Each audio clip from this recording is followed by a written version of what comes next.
Mbote peuple congolais, ngai ndeko na bino Christian Bola Biama, membre ya peuple Mokonzi. Donc tu es lisusu na ba émission ya Kafu Kafu pour na expliquer bino makambo ya mboka. Et sujet à lelo ezali ville privée et zone de non-droit en RDC, cas de la ville province de Kinshasa. Pourquoi toujours sujet wana donc tu expliquer bino donc na yango tozali wana pour na la contrepoids ya pouvoir ou ya ba politicien. Puisque les politiciens bazali tellement le kuta mingi yango bisope toza ko sala contrepoids na yango. Donc na yango to nous expliquer bino momuke ville privée eza mingi ba kaisa man ba États-Unis na ba Canada na ba pays anglo-saxons. Donc toujours neti ka ville privée neti quartier réservé aux expatriés, zone qui ne dépendent d'aucune municipalité. Donc toujours ka to quelqu'un on a kaneti na Kinshasa wana neti parti à Gombe ou Gombe totalement. Donc ils ont ba quartier musu ndenge to expliquer après. Donc toujours neti Gombe puisque Gombe ils ont expatriés et non seulement expatriés mais il y a des étrangers au baza ko nuire biso ba vandi wana. Donc ba contrôler bango te makambe belé. Bon, zone de non-droit. Donc un quartier laissé pour compte où la police n'est que peu présente, voire pas, laissant la délinquance s'installer, soit plus généralement tout territoire où les droits ne s'appliquent pas. Boyoki na ba quartier belé na Kinshasa ba parler ba kuluna. Donc ezali ba zone ya non-droit, ba zo boma batu ba désordre ya ko sakanate, police ya kate ou so police ya ku neza pone boma encore batu. Donc na yango donc toujours parler na sens wana. Donc sikoyo pour expliquer bino déjà définition à ville privée et zone de non-droit. Donc Kinshasa les lieux comme bon Kinshasa ville province et comme Ndengwana et to présenter bino un peu environnement politique. Donc ville à Kinshasa ndenge ezali wana ezali ville ba bengo ville province. Pourquoi? On va vous expliquer. Et ville à Kinshasa normalement ezaka dirigé par administrativement par un directeur urbain. Directeur urbain. Donc, fonction publique est de la cahier. Donc, le ministère de la fonction publique est de la cahier. Agent. Agent, à la disposition, il y a affecté à service à travers la ville, donc, ou les communes. Donc, quand il y a fonctionnaire, il y a, par exemple, l'agriculture. Il y a des communes, affecté à la commune, à la disposition de des zones, donc, bourgmestre. Ta justice batina ba service belé habitat ba boye donc tourisme ba service belé ba na disposition nyos ba service nyos amine ya fonction publique ba na disposition na yende directeur urbain ta affecté bango. Donc le patron de la ville administrativement parlant c'est le directeur urbain. Et puis politiquement ils ont piloté la gouverneur n'époque à Kalaïna deux vice-gouverneurs. Ou ils ont s'occupé de la question politique, question économique. Bon, disposition les lieux commencent aux trois vice-gouverneurs. Donc voilà. Donc gouverneur et les vice-gouverneurs ainsi que les bourgmestres et les adjoints gèrent actuellement la ville de Kinshasa et communes avec la collaboration des conseils de sécurité rattachés à leur niveau qui ont l'ordre public. Donc la justice de l'intérêt. Donc il y a un niveau même il y a gouvernorat donc ba policier bazalaka ba justice pe bazalaka so kene da ba service ba service amine ne état de justice donc les alliés représenter fonction publique de tobia tindaka ba représentation ya justice pe zali wana donc to ba notaire ba dépendaka pe notaire ya ville donc bazana compte pe ya ba service wana ya ville o bazali rattaché un peu na gouvernorat mbalamu. En plus de nous avons le commandant de la région militaire. Nous avons le commandant urbain de la police nationale, le responsable de l'ANR et de DGM, les premiers présidents des cours d'appel, les procureurs généraux près ces cours d'appel. Et puisque tu joues à niveau administratif, donc tu Benyango, ville, province, ville de Kinshasa, ils ont siège à l'institution. Donc, et les sièges des institutions nationales qui sont, parce qu'ils ont abrité la présence de la République, le gouvernement, donc primature, Sénat, l'Assemblée nationale, les cours et tribunaux et les institutions d'appui à la démocratie telles que Commission des élections indépendantes, haute autorité des médias, Commission de vérité et réconciliation, et puis Commission d'éthique et anticorruption. Alors, corruption zamakasi, éthique et alité, on va vous expliquer dans les détails. Et puis, gouverneur aussi à Jiraka, na ville, province de Kinshasa, à Jiraka, non seulement population locale, donc Congolais, il gère aussi les étrangers. Azako gérer aussi autorité nationale, Azako gérer aussi communauté étrangère, Azako gérer aussi représentation diplomatique, etc. Donc la ville naïe. D'où yango bengage Kinshasa c'est un miroir ya Congo, c'est un miroir ya Mboka. Et Mboka o ba benga un miroir ya Mboka, mais le Mboka ne ezali saleté ya Mboka. Donc ezali sous miroir te. Donc ezali donc eloko moko ya saleté. Donc on te expliquer bino et na yango tant toujours ba soulèvement populaire na Kinshasa parce que ceux qui bo kangi Kinshasa ba institution nyonso kwei. Donc ceux qui kangi Kinshasa ba institution nyonso kwei. Président c'est Kweya, donc Sénat Kweya, présidence donc on a président Kweya, Sénat na président na Kweya, donc institution na nyonso ya mboka et Kweya et bandeli makambu à zéro. Yango ya donc nécessaire ya kosala soulèvement populaire à travers la République bien sûr et surtout la siège à l'institution. D'où caractère cosmopolite ya Kinshasa.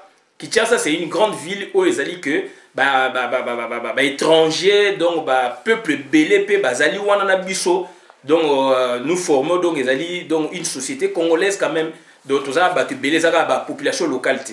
Bon sikoyo to présenter bino mo muke Kinshasa donc ils en a plus de 9 546 000 habitants. On a les statistiques à 2012 avec densité à 958 habitants par kilomètre carré, langue officielle les alliés français et puis maternelle donc ou bien national ça mingi lingala mtilobama na Kinshasa et puis superficie ça dans 9 965 km². Donc ville à Kinshasa ça la personnalité juridique voilà donc tu expliquer bino yango mais qu'est-ce que nous constatons ville à Kinshasa comme toutes les villes ils allaient comme manquer d'ambition c'est-à-dire quoi domaine na banga prédilection. Malgré tout parler na directeur urbain, yem tazali patron ya ville puisque ba gouverneur ba noma bango donc so ba keyatika la yem ta Jiraka asimaka intérim donc directeur urbain il est beaucoup plus administratif et puis na likolo na ba vice gouverneur et puis gouverneur likolo donc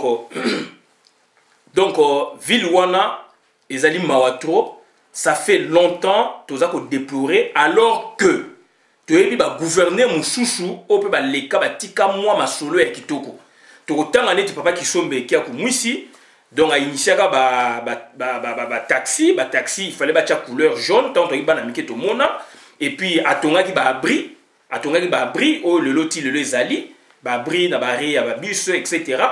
et puis gouverner mususu munene papa Paul Kabaïdi wa Kabaïdi.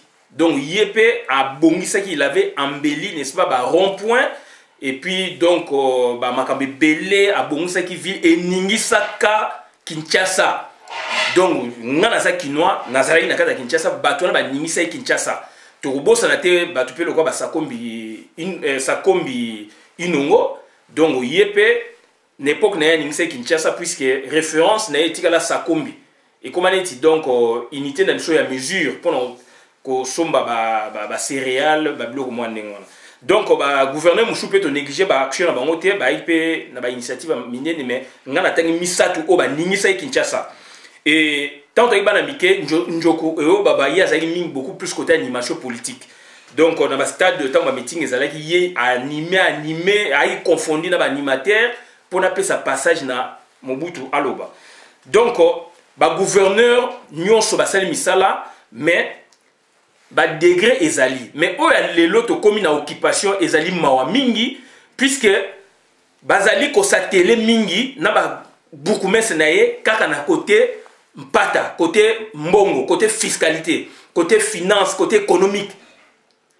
bazali ko salisa ba facture ya lokuta baza kozwa batu na bango baya bakomba fournisseur ya mabe ya lokuta pour na ba gonfler ba facture pour na bango bazwa mbongo.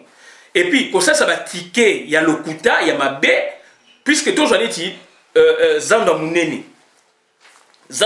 lelo yo na ndenge komi ko ba alentour na ngwana ba wakading un peu partout et à travers la ville à Kinshasa. Donc soto juka ka zandu ya munene nano totika nano ba commune mususu zanda munene zali ma ressort donc ya Gombe. Oui, ça, la ressort à Gombe, mais il a mis piloté na gouverneur de la ville à Kinshasa. Puisque le gouverneur de la ville à Kinshasa a joué la recette, il y a Wenzenyon so, il y a ville à Kinshasa, Mbongo et Matelaka Ekuna. Et des sacs, des millions de francs congolais, ou même, donc, même par jour, gouverneur de la ville à Kinshasa, rien que la taxe, n'a pas patente, ou la maman. Commerçants ambulants, revendeurs ambulants, partout dans les beach, etc., dans l'aéroport, et surtout dans Zanda Mounene, à côté par jour, surtout dans Zanda Mounene, plus de 10 000 tickets. Tickets, mon il y a plus de $2.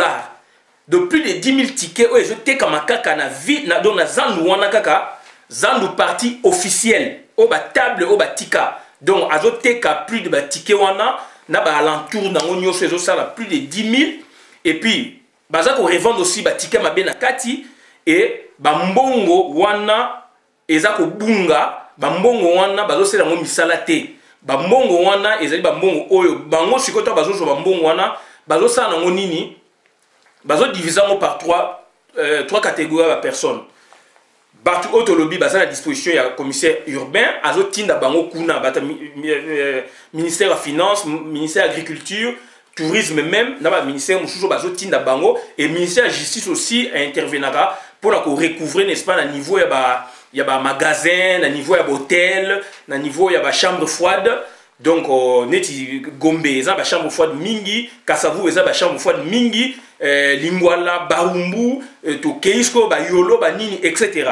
Donc ça dit ba limiter donc ba chambre froide, on a ba recouvrement et yak après avec même ba genre même inspecteur judiciaire ba côté ça va on peut na terrain na ba fonctionnaire ya l'état, ya finance au bazar na ba commune, ba côté ça va on na terrain, on a ya ba période moko boye. Mais oyezaka quotidiennement, chaque jour, maman ya zandu akeko teka na zandu, na wenza yolo, na wenza kapela, toke na wenze ya izo, na mombele, na wenza mabaya, na babenga ngope wenza bateke, tokei na lingwala, na wenze ya rai, toke na zona Kinshasa, wenza ya Simba Zikida, ya Usomba Zikida. Donc wenze wana minene tokei na masina wenze o Laurent Désiré Kabila salaki toke na Kinkole tokei na Mikondo tokei na Kinsu masina ezaso na de wenze to kati sina ngamu Kingasa ezaso na de wenze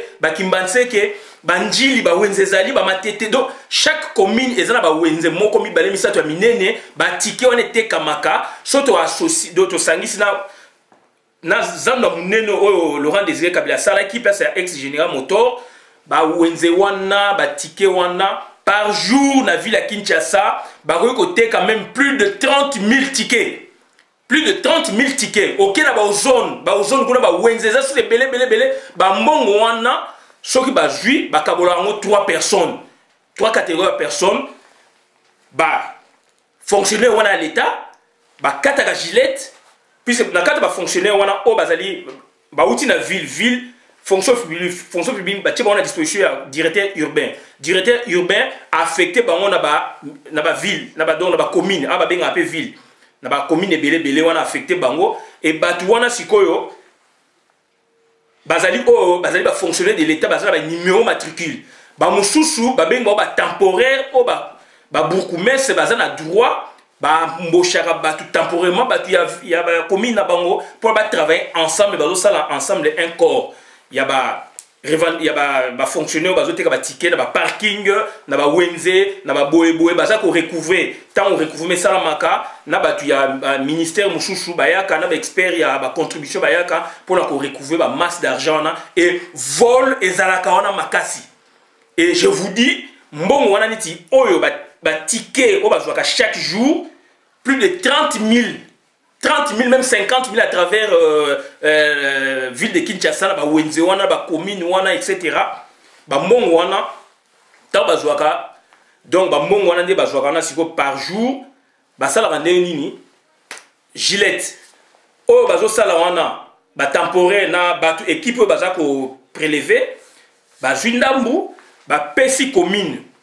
Parti commune aussi y est sous sa Zwindambu à cause de la taxe à l'État Ndambu. Donc ce que vous allez même sous 10 zaïr, enfin 10 francs, bango va jouer sous 3 francs, commune, bah pesi commune même sous 7 francs. 7 francs commune n'y est pas juste sous 4 francs, 3 francs et continue à caisse à l'État. Et il y a un moment que bah misala moyen et ça mes athées et tozali na ba fonctionnement moko démocratique té aux populations sengeli ba participer démocratie mon participante ba beaucoup mais c'est élu normalement par la population et puis bah administration il y a commune état mo la malamu et puis bah desiderata donc bah besoin de la population et à la remontée na niveau de la commune na ba à travers ba conseiller na bango na ba conseil communaux etc pour la base de la décision l'obiso bazali autonome bazali vraiment donc na ba pouvoir vraiment ya solo ba ko sala ba projet na kati ya mboka na bango na kati ya ville na bango et ça la makate donc bango ba préalable ya ville ya commune ba bien ngo susute donc mbongo wana ba okena ngoni na kinduma na basi na ba hotel ba mbongo wana ba okena ngoni ni masanga ba mbongo wana ba okena ngoni ni ko bala basi ba mbongo wana ba okena ngoni ni ko bebisa na musique ba mbongo wana ba okena ngoni ni ko kaba ko bebisa etc. donc na yango tozolo ba boye ba bêtise na bango ezali mingi place wana donc ba projet ya ville ezate ba projet ya boyeboye ezate na yango tozolo ba boye ke donc tant ba projet ezalité et loko mo ezalité alors il y a des préalables na yango ce que tozomusu mo muke simato expliquer bino ba ville privée na ba zone de non droit exemple concret au pesa exemple de ville privée à Kinshasa ezanti Gombe commune urbaine sécurisée ma campagne limité donc limité résidentiel na commercial donc limité et puis bon marché ezali ba ville où ezali sécurisé et ba ville wana ba commune wana so olandi bien ba étranger bazali mingi ba vandi mingi bazali sécurisé et kuna mbila et kotaka makasi ba buzo ba ezalaka kuna te donc et comme ba ville moko privé so kesu neti na Gombe place ba ndeko bazotumisa biso ba Rwandais ba tondi kuna ba somba mapangu kuna alors ba mapangu wana ezali ba mapangu ya l'État ba sombi ba koti kuna ba vanda kuna pona nini ezali sécurisé puisque mobulu soke bimi kote kuna ba cadre ya kote wana nyostu déjà ba ville mo sécurisé et comme il est là ba sanctuaire religieux c'est-à-dire sanctuaire religieux donc comme ba lieu moko ya ba science occulte hein ba franc-maçonnerie koti makasi kuna ba rose croix ba maïkari ba science occulte et comme kuna do ba mboka wana ba ville totangi comme ba sanctuaire ya ba science occulte wana siko ba zone de non droit ou des villes non sécurisées par exemple les autres donc ba zone ba ville ngo ba zone ngo ezali soit rural soit semi rural soit encore cadastré ou non cadastré urbanisé ou pas donc voilà un peu donc comme wana ce que communauté ba sanctuaire ou ba lieu moko il y a bouzoba où il y a fétichisme et il y a ba criminalité donc comme ba milieu moko vraiment criminogène so ba milieu criminogène il y a ville à Kinshasa ezali ba zone où ezali semi rural rural cadastré ou pas urbanisé ou pas donc en dehors il y a ba ville privée na kata Kinshasa discrimination on est bimi déjà na kata Kinshasa et comme encore makasi na ba mikolo oyo donc na yango tozolo baké donc ezali mawa mingi ba fondamentaux ya ba ville pour que ville urbaine ait fonctionné et ça ba normes internationales ba standards internationaux ezali sous-souté ezali sous retrouver té na ville donc autour baneti problème à mai etali sous gouverneur ya ville té etali sous directeur urbain ya ville té etali sous vice gouverneur ba question boy ya ville té etali sous ba bourgmestre té ba déchets tala ndenge ba kunde ya ba déchets ba wenze wana ndenge ezali bolie biloko a toujours mon nango. Donc pour n'avoir comprendre émission aussi bolanda émission tout ça na chèque fita. Donc na parlant de biloko wana na parlant de biloko wana donc administration locale. Donc biso de administration locale, entité territoriale décentralisée, PSU en comment faire, comment développer. Donc voilà, toujours quand tu as ville à Kinshasa et la ville à Kinshasa le commis donc ville privée et zone il y a un endroit dans la ville privée kuna police ezali makameza kitoko ba expatrié ba tonu kuna na ville il y a na zone il y a un endroit skoyo ba kuluna zone non cadastrée ou pas urbanisée ou pas tout ça etc. Donc fondamentaux sikoyo batu o baza ko administrer ville à Kinshasa gouverneur il y a ville à Kinshasa na ba vice gouverneur to kitisko na sesko ba bourgmestre na ba bourgmestre assistant donc adjoint na ye ba vice bourgmestre ba préoccupation il y a ba standard il y a ba ville eza ko préoccuper bango te pa mbongo so ba zui na mabumu na bango ko bala basi ko sa ki nduma na hotel ba kanga bango ba sa ba désordre ba ka ba mbongo ba so mama pango ba yi ba mbongo et puis donc bazo contrôler bango na simate. Alors parmi les fondamentaux de la ville et du fonctionnement urbain ou fonctionnement de la ville et eau déchets il faut traiter les déchets, pollution il faut traiter pollution. Tout comme en France il y a 3 jours pollution à air maire il y a Paris à Salinini non préfet il y a Paris Île-de-France bah une décision pour que transport transport donc ferroviaire ezala offelé na ba transport routier neti bus tourne dans la ville na ba nini et offelé donc pour la nini pour diminuer pollution. Donc politique on a Congo na Kinshasa ezate alors ezali miroir il y a ville ezali miroir il y a Congo siège ba institution ba mindele bazali wana ba paya bazali bazo mona buzoba na biso wana puisque wana ezali miroir na biso wana ezali échantillon représentatif il y a Congo eza wana ba tribu nyonso bet nyonso batu nyonso balingi Congo ba vanda rapé mingi wana ezali ba ville mo cosmopolite oyo ko mona ba étranger etc. mais ba ville musupe ya biso de l'intérieur bazali mais ezali ba caractéristique mususu. Donc Kinshasa ezali cosmopolite. Donc automoni ba traiter ma pollution d'air bazui mikano boye transport au félé etc. Déplacement quotidien ndeni bato ba se déplacer pour ma Congo kuna ba ibe mo soute koluka ba bus ba nini ba ibe makambo wana te transport en commun ezate ba bloko ba tram ba ça ba projet mo soit disant ba ba tram na Congo or tram écoutera rien par rapport il y a ba voie ferroviaire neti to ba train ba ko sala ngo rapidement. Donc Congo tilelo to zana na standard moko colonial donc mais to benyango Congo donc Kinshasa la belle. Or c'est Kinshasa la poubelle maintenant. Donc déplacement quotidien ba ba éviter nini ba ko déplacer il faut ba lukela ba moyen de transport ba to ba futa mapper bien pour ba futa mapper ba ticket rien. Accès au sol c'est-à-dire bah il faut accéder dans ma belé pour na ko joa ba contrat à sala bilanga na ye ba contrat par exemple à tonga ndaku ba boye rien biloko la politique les oh politique les bandarani na gouvernorat pardon population et pesi ba désidérata na bango ba besoin na bango donc tu as besoin ba besoin et à ressenti hein ils ont ba critères na niveau ba quartier na niveau ba commune ndé ba remonter na niveau ville pour na ba créer lotissement. Donc ba politique on est égalité il y a aménagement du territoire il y a ba boye ya cadastre égalité. Donc soit mon espace bouffe ba teki en désordre. Donc accès au sol ba baza son accès au sol té alors que avant 58 temps ba belge bazalaki bazali ko sala ba biloko wana ba politique y habiter à logement donc tonga ba ndaku ville et tonga ville ezali un acteur c'est un acteur il y a développement d'être au monde partout. Mais biso toza ba notion na te mongo so ba jui et comme il y a basse ma belé il y a ba plaisir il y a repensa na ba concert ba musicien. Voilà donc accès au sol accès aux infrastructures net lobby social infrastructure sociale to joindre ti école hôpitaux donc il faut batou ba biloko wana il fait ça na chaque commune il faut retongela batou ba infrastructure sportive toujours mon ba poto awa donc batou il faut basa na ba terrain football il y a ba gymnase il y a ba sport etc. na chaque ville s'il vous plaît. Dans chaque ville, il faut la même misato ou bas quartier.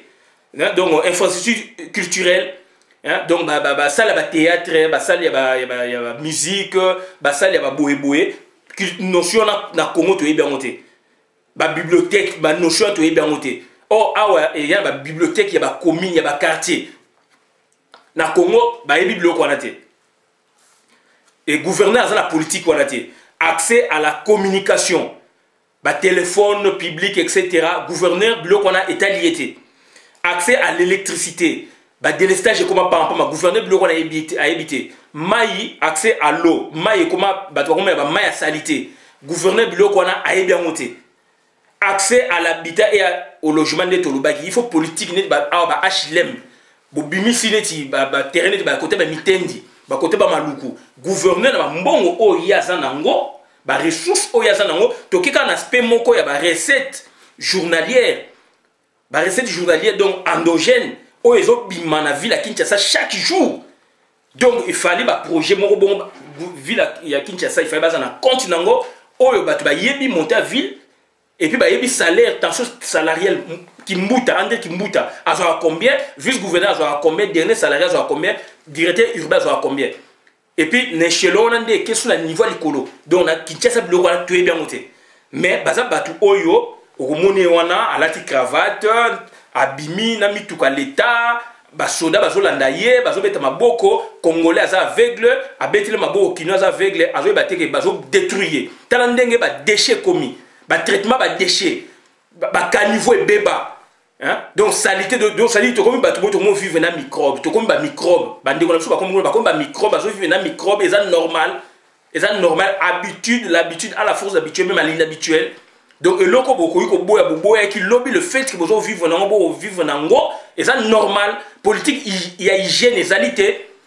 Na le pan ou batu, vous avez locataire, faut s'expliquer les aluana, pouf, il y a ma baie, muta à côté toilette, salité zo bimaona, muta zo ma fufu kotoyo, azo ma madesu, donc la Congo c'est normal.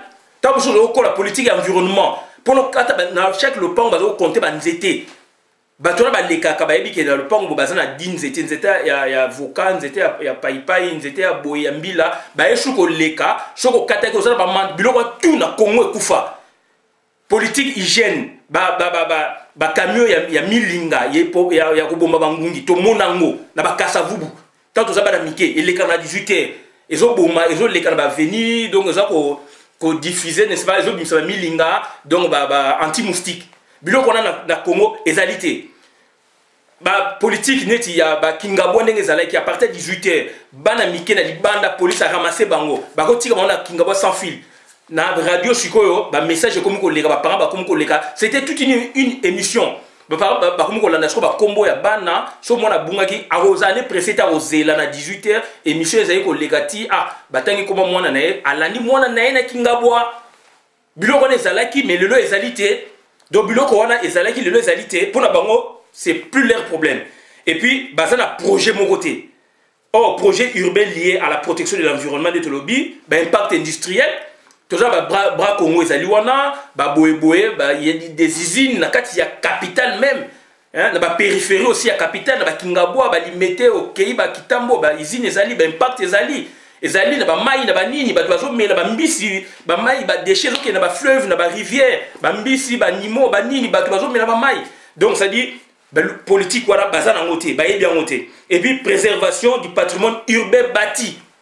Mapangu ndaku ya l'état neti zo bateka déjà ndambu affaire foncière eza ndaku patrimoine ya l'état bateka ka ngo déjà ndambu biso to wanakini eza ka mulai munene bakata auquel ndaku minga l'état bakata ba morcela bateka tout ça or ezali politique gouverneur ya ville ne soki tozali na pays ya malamu yango tozolo bake tozali na kati ya ni ya partitocratie. Donc, gouverneur a on est la neutre, n'est-ce comme wana, à ta ou na parti pour servir population, yaye non, à quoi servir parti. Donc, bon, on a tout yépé, na niveau na yekuna azo kanga o kanga, azo kote sango, na ba compte privé, ya ba conjure, ba PC pouvoir, ya ba étranger wana. Voilà. Donc, c'est-à-dire, alors que batu o bazali na kati ya mboka, bazali na code, o bazali na kati ya terrain, na kati ya chaque ville. Exemple, je ça na ville à Kinshasa comme miroir, étendre l'exemple dans chaque ville, dans chaque ville au Congo. Donc, Code des Alaka. Donc, vous avez les connaissances des réalités urbaines, les mots. Bato va venir nakata mboka wana, nakati neta Kinshasa, ils doivent parler, ils ont des mots, ils ont des termes. Hein, termes, donc, mot par exemple, l'espace public, engelo banini. L'intérêt général, engelo banini. Le local, engelo banini. La citoyenneté, engelo banini. La citadinité, engelo banini. La démocratie, engelo banini. Termes présentant comme des catégories d'analyse. Dans kati ya population, tu peux parler on parle par exemple de la pauvreté, du genre, il a dit par exemple il y a parité homme-femme. Naba misala toujours mona, naba konzi, ya mboka, naba misala discrimination zali. Le monde des ali, il faut moins égalité zala. Donc voilà, sur ces points, qu'est-ce qu'ils ont fait? On parle de la société civile. Société civile, les Arabes, neutre. Société civile, les alliés, donc les alliés en dehors. Société civile, donc les alliés, et l'autre, les alaka, donc c'est le corps social par opposition à la classe politique. Corps social par rapport à la classe politique. Classe politique, et ça politique. Société civile, les alliés, donc elle regroupe l'ensemble des associations à caractère non gouvernemental et à but non lucratif. Si on généralise la définition établie par l'UNESCO pour les domaines de l'éducation, donc il s'agit donc de l'auto-organisation de la société en dehors de tout cadre institutionnel au sens politique du terme, administratif ou commercial. Donc ça dit, ça c'est la société civile. Et heureux resalamaka na union sacrée ta basanganaka na société civile. Bon, il fallait un moment moi séparation ça la mamé tant ba yaki ko sangana n'époque ya Mobutu union sacrée comme il y a une union sacrée et comment donc union sacrée. Il sort union sacrée de l'opposition radicale, ça c'est bon, les pas politiciens. Union sacrée de l'opposition radicale et alliée. C'était encore bon. Isoras, place Ndé et Koufaki, union sacrée de l'opposition radicale alliée et société civile. Puisque l'objectif est de la vision est de la société civile, les gens politiciens, les gens pour la société civile, on a l'église des alliés, les syndicats des alliés, les boé des alliés, les ONG des alliés, etc. Donc, nous avons des gens qui ont combat, to sangani, les politiciens, les sangana, bis de la société civile. Mais lobby na mboka ba mususu ba kende purement na société civile, ba mususu ba kende purement na classe politique, ba comme ba politicien ba mususu ba défendre, ba comme ba syndicat etc. Mais siko awa nde tozali na to sangani pour na biso nyosu na politicien pour na to quoi ça to benga na papaya. Donc nangai ko beta c'était makasi ne loko wana puisque pesa mo ba confusion.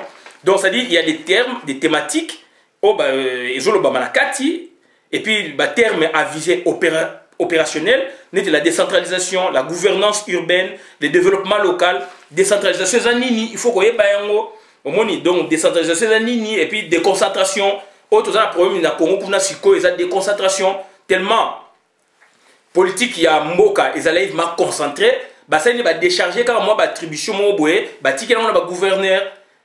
Mais dans l'entretien c'est là toujours même système. Alors la décentralisation les arabes donc décentralisation donc vise à donner aux collectivités locales des compétences propres, distinctes de celles de l'État, à faire élire leurs autorités par la population et à assurer aussi un meilleur équilibre des pouvoirs sur l'ensemble du territoire. La décentralisation rapproche les processus de décision des citoyens, favorisant l'émergence d'une démocratie de proximité. Ça c'est la décentralisation. Et décentralisation, c'est la rapée territoriale, décentralisation, c'est aussi fonctionnelle ou technique, bonjour la décentralisation administrative. Donc, tout ça, on a pour la déconcentration, il y a pouvoir. C'est une notion bien distincte. Elle vise à améliorer l'efficacité de l'action de l'État en transférant certaines attributions de l'échelon administratif central aux fonctionnaires locaux, c'est-à-dire aux gouverneurs, donc aux grands responsables des services de l'État, ou à l'air subordonné. Donc, ça dit autour de ça, on a donc une déconcentration, déconcentrer pouvoir, tellement asphyxier les à pouvoir, chef de l'état gouvernement central ezokanga makambo nyonso tu na donc exécutif ezokanga basalisi ko nini baalléger mwa moke bapesa ngo na bagouverneur et bagouverneur en quelque sorte bazoselaka bango moko omoni et puis baélection babourgmestre ti lelo élection esalama te bongo ndenge nini base epesa bato na confiance yango moni baproblème eyali bambilinga ezali donc la ville ezali moteur et acteur de développement socio-économique s'il vous plaît. Ndenge to mona ngona ba poto awa. Ba taxe d'habitation ba futaka. Ba impôt sur nini donc ba taxe d'habitation ba taxe foncière ba futaka ba mbongo. Na Congo aussi ba futaka selon ba catégorie ou ba zone boye, ezali première catégorie, deuxième catégorie, troisième catégorie etc. Mais ba mbongo na ekendaka wapi ville comme salité ba caniveau mabe ngunge tondi mbula soke beti comme fleuve bato bazo ko bunga na mbula ba bana bazo bunga bazo chola bazo kende bazo bima criminalité comme makasi et so totali mingi ezali na ba zone to benga ngo ya ba non droit ba kuluna ba bima ba chege bazali to zomona ba vidéo bana mike ba kima bandaku politique nini sociale ya réinsertion bozo sala car retourne ça va na prison makala on a prison il y a aussi une politique na prison na ba prison ba misala salamaka il faut battre que nous apprendre un métier tant que nous kangi boké na ekuna donc il faut d'abord apprendre un métier na prison makala ngala za mwana ya justice papa na ngai greffier d'exécution na parquet de grande instance ya Gombe bola bien maléon na yebi musa papa na ngai osala greffier d'exécution azali soki jugement bimi muto asignaka a exécuter pour na jugement ezala effectif et réel ou a signé a vu ordre à personne ba soda ce que ba yé ko réhabiliter par exemple tout année na cas ya déguerpissement muta gagner que jugement par exemple et que ba droit na est-ce que jugement bimi il faut contre ba droit na et les kana greffe d'exécution ba greffe faisait belé civil pénal mais greffe d'exécution yé muta centraliser ba jugement a signé à l'année Moussa na bango ndenge zalaka signé yemda ko signé et puis a tinia ngona ba force de l'ordre na mutu bokei sikoyo na ye greffier bokeko zongisa mutu wana ba droit na yobe ko bimisa mutu na niveau ya tribunal papa na ngai ya ki greffier na mwana justice na yebi prison makala na zo kota mona yebi yango et ba tu ba misala ezalaki na epoko biso ke na prison wana menuiserie ezalaki charpenterie zalaki, maçonnerie zalaki, terrain football zalaki, bazo ko beta ba bimi pe, do ba misale zalaki, électricité makamebele. Le na prison makala mutu so akoti kuna zapona kufa beba. Et bazo kota kuna ba politicien tout le monde est comme le roi garage et comme le roi maseki de réinsertion et zalité. D'autant bazo bima a perdre nyonso. A na poto bato so ba koti na prison, il y a toute une politique. Il y a ministère de justice et donc l'épée na gouverneur ya ville. Donc, politique, il y a pour la réinsertion, tout pour la perte de temps, il doit apprendre du métier. Tant que Bima, Azali réinsérer, n'est-ce pas, Azali réintégrer dans la société, à l'année de Moussala Naï. Bamoussou, tout le monde a un poto awa, Moutou, Azali qui criminel, à côté de la prison autant d'années, ça les mois crime boué, à côté de la prison autant d'années, qui attend à distance, à comment qui avocat, tant à Bimi, na hors des avocats à France, boya qui, baninga na yemusho ba boyaki jusqu'à ce que a saisi ba tribunaux ba cours de tribunaux ba pesier droit il faut à exercer mais à cela qui crime libanda ba kotisiye ba kangiye na kuna landi ba cour na ye ayeko bima maître a comme avocat donc par exemple on comment expliquer tozali le na ba 21e siècle toujours raisonner le kola batu bazali na ba 1850 avant même ba mindele ba yana Congo. Alors que vous êtes des Congolais, bino bozali wana ba André Kimbuta. Musala bino bozali na bambongo wana. Kaka basi kaka ba masanga kaka ba mabanga pa bino. De bambongo na bozali misala te na Congo. Hein? L'école sociale les alaki. Ngana sali lutte na ngai na club makasi na Kasavubu na ancien combattant. École sociale les ali wana. Ba maison sociale les ali. Nit ba mission local awa ezali na Kasavubu wana. Ezali pe ezalaka kala ba structure kala. Boko réhabiliter monter. Donc, alors que gouverneur ville, ezali acteur, il y a aménagement et gestion, la création d'emplois, la ville est salamaka. Hein? La ville s'inscrit dans l'intérêt des politiques locales que générales.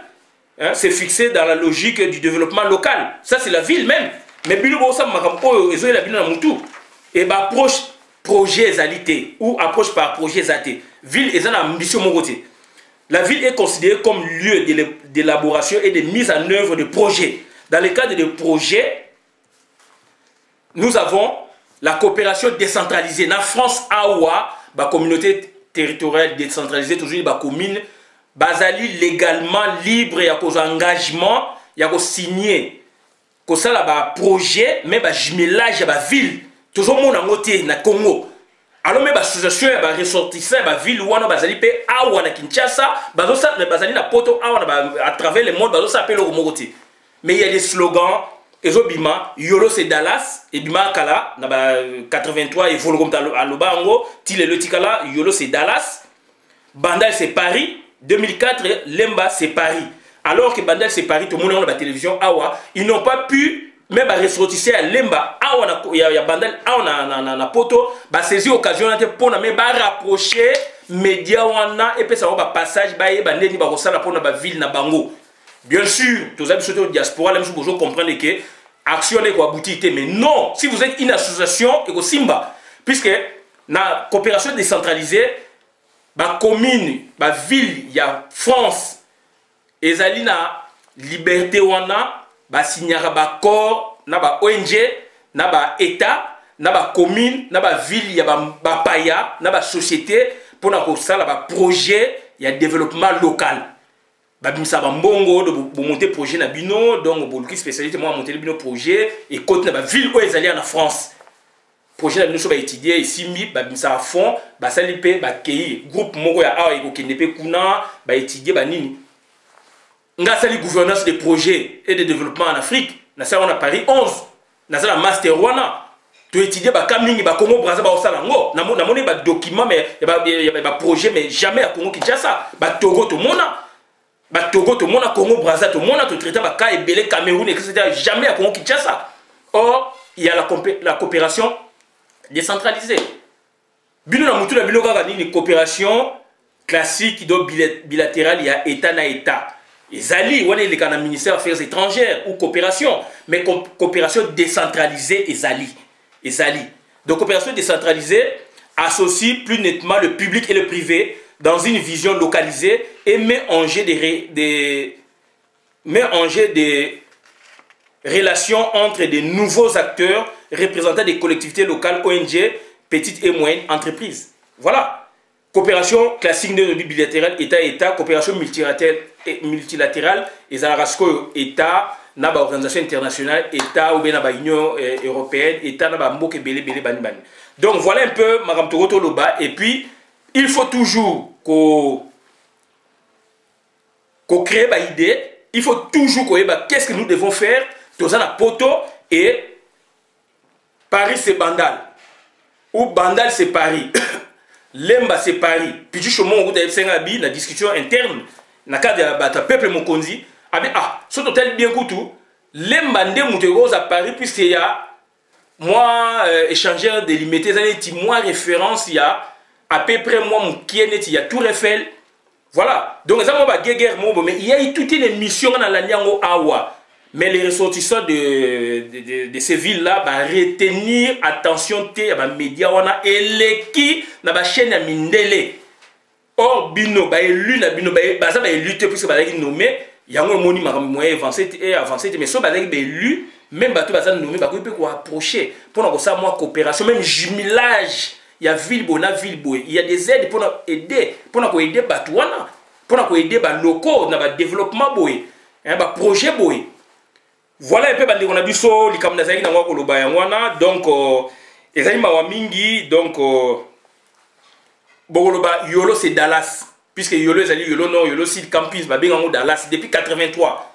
Lelo ba ville monsieur comme ko emboîter les pas to boité mais tant que ba bongo derrière il y a quoi? Donc Congola bimsaka idée pour na kene musika te. Na yango to senga bat nyos tout bokasi bolingo boboto bondeko eza na kati na bino donc to senga na bino sikoyo donc il faut bozala yangele bozala prudent, to sangana, to fédéré, mboka na biso ezali prise en otage, to démontrer bino ndenge nini ville ekoki ko marcher et ville na biso neti province ville de Kinshasa c'est un miroir ya mboka mais miroir wana ezali donc saboté na batu ba dongolo miso puisque il y a système ya partitocratie donc bazo c'est l'ande ba paya ba mbongo zo bima wana chaque jour nazo loba puisque na yebi chaque jour ba ticket zo tekama na Zandu plus de 10 000 à travers ville à Kinshasa même 50 100 000 tickets zoango fois autant plus de 500 ou 200 000 dollars et kota na ville à Kinshasa et ba mbongo ne kota na ba poche na bango et bato ba sala kawana ba kota ba tontine ba kota ba makelemba do ba mbongo moyen monana ezate bazo kabolongo na 3 portions bango moko na ba kati puisque ba temporaire commune mutafuta bango bien sûr et puis bango siko bazo sa nini mbongo mususu ndambu ba kati na ba fonctionnaire ya l'état ba pesi na l'état donc ville ou commune na ndambu commune na pe yesusu commissaire des zones beaucoup mais ça kati chef na yekuna pa kati okuna kati ndambu ke na commune ba mbongo nyoso matakati imaginez ville à Kinshasa na combien de wenze nanu total ka ba wenze ya butu ya moi ya boyeboy combien ils ont combien d'hôtels ils ont combien de magasins combien de boutiques oyo ba mbongo wana ebimaka e yaka na ville à Kinshasa et ils ont aucun projet. École Morote ville à Kinshasa et Sali, route Morote ville à Kinshasa Sali, ba poubelle commis pamba donc ba fondamentaux o ezali na ba ville o ezali reconnu na ba ville na monde na Congo ba bois qui sa yango. Ba au titre ba fondamentaux to tangini dit o ezali très importante ba déchets il faut qu'on recycle ba déchets ba poubelle donc ça dit ba pollution il y a ba air tout monde en awa policier salami ya air donc babi batu ba transport au félé déplacement batu il faut ville à doter ville naie na ba mituka na ba transport pour ba déplacer batu ba colonne makolo do ba banda Chine ti ba kiti na centre ville makolo et puis accès na sol baza la politique monté ya mabele baza na ngote accès aux infrastructures sociales, tout expliquer, sportives, égalité, culturelle, égalité, accès à la communication, égalité. Ba téléphone public, ndenge to monaka na bomwa na kwa kasavu rompe kasavu gambela victoire. Téléphone mo ezalaka wana donc yaki ndako vuma ya téléphone, baka ya bomo ezate, na poto ezali. Électricité comme un problème alors que tu as un grand barrage ou un des grands barrages du monde, accès à l'habitat, à logement, et ça a été ville, à la politique mon côté, il y a ça là, politique pour il y a un logement, sociaux, toujours mon a poto égalité.